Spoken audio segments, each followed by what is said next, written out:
हाल हमारा दिल के। हाँ जा जाए कागा कह दी हाल हमारा दिल के। मिली के अइहा आज हमारा जान से जा जाए कागा कह दी हाल हमारा दिल के। हाँ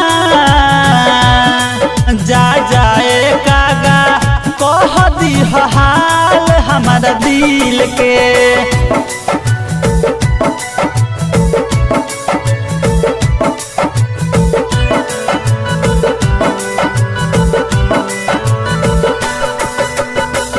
कह दी रहल नहीं जाता उनका भी न हो। कटत कसहूँ दिन गिन गिन हो।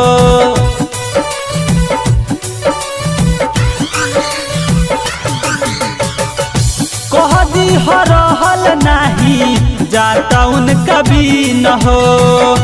कटत कसहूँ दिन गिन गिन हो। कौन कमी भइल बुझली न फील के। जा जाए कागा कह दी हाल हमारा दिल के।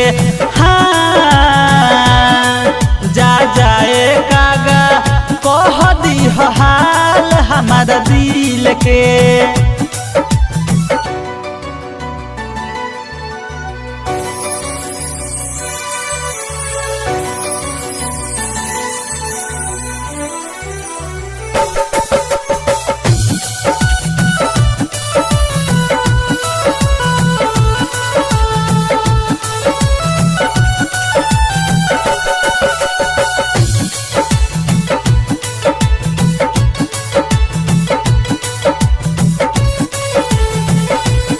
Mix by Rangila recording studio Mirganj.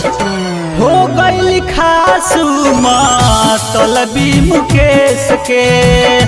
Kishan Kanhaiya कैसे सही कलेश के।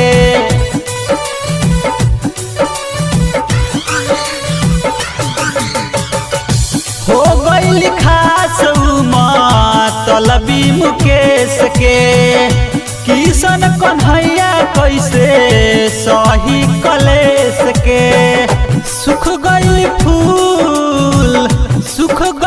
फूल हमारा बगिया में खिल के। जा जाए कागा कह दी हाल हमारा दिल के।